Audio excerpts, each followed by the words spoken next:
Бәріңе сәлем достар, сіздермен мен Нұрасыл Азат және біліп жүр арнасы. Бүгінгі алғашқы видеомда сіздер білмейтін 7 дерек айтатын боламын. Ал ендеше видеомызды көп созбай кеттік. Біліп жүр, ағылшын кітапханаларында көбіне Гиннес рекордтар кітабы ұрланады екен. Бұл Гиннес рекордтар кітабының оқырмандарын көп екенін білдіріп тұр. Біліп жүрейік, Италиядағы Барби қуыршақтары Канададағы канадалықтардан көп екен. Бұл дегеніміз Италиядағы Барби қуыршақтарын шығаратын фабриканың тынбай еңбек етуі.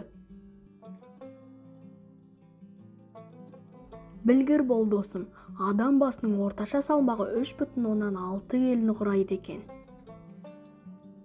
Біліп ал, үрейлі фильмдердегі қорқыныш тудыратын музыкалар ватерфон деп аталатын аспаптың көмегімен орындалады екен.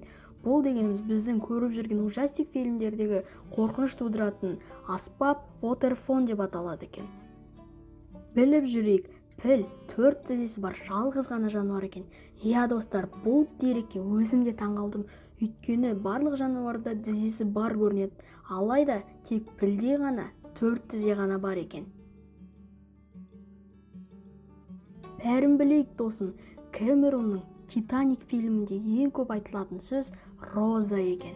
Неге? Себебі Роза ең басты рөлде ойнайды.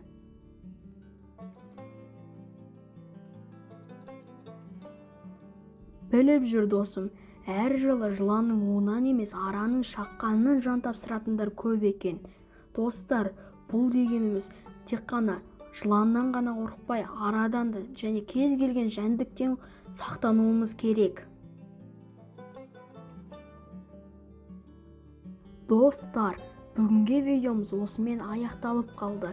Келесі видеода кездескенше аман сау болыңыздар.